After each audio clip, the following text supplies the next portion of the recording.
Sexuality isn't always black or white. Sometimes there's a gray area.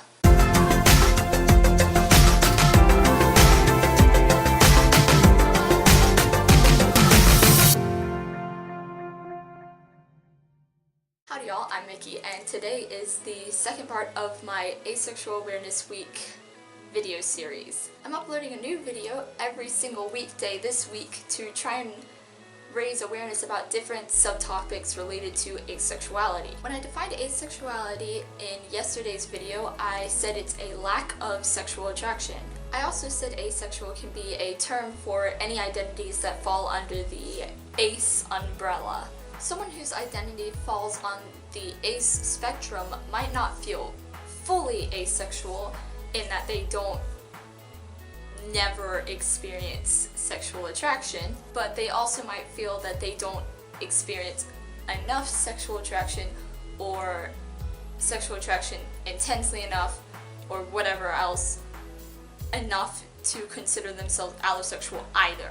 And in this video I want to touch specifically on 3 identities on that spectrum. The first term I want to talk about is demi-sexual, which means you only feel sexual attraction towards someone that you have established a strong emotional bond with. This is probably the most common of the ace spec identities, and it also has quite a bit of controversy around it.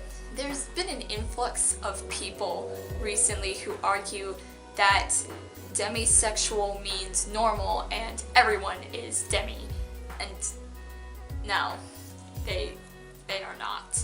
Demi people cannot feel attraction towards someone until they have an established bond with them, and that can take months or even years to be strong enough for attraction to develop. If everyone were demi, there would be no such thing as one-night stands, there would be no love at first sight or lust at first sight. There would be none of that.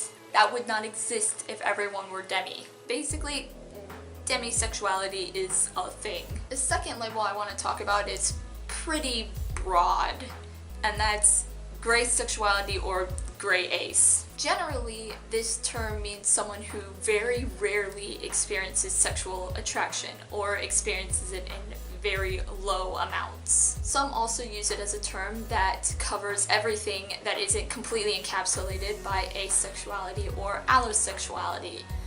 And still others use the term for its lack of a definite definition. And the third term I'm touching on is ace flux, which means the amount of attraction one experiences fluctuates. So someone who's ace flux might sometimes experience moderate amounts of attraction, but then other times experience none whatsoever.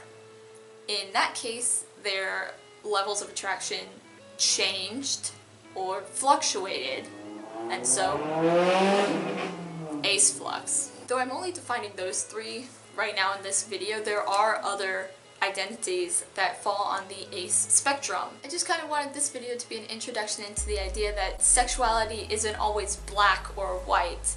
Sometimes there's a gray area. Tomorrow's video is going to touch on the difference for some people between sexual attraction and romantic attraction, and how aces might go about identifying their sexuality if they are ace but romantically attracted to people. But that's tomorrow's video. For now, this is it. Ciao.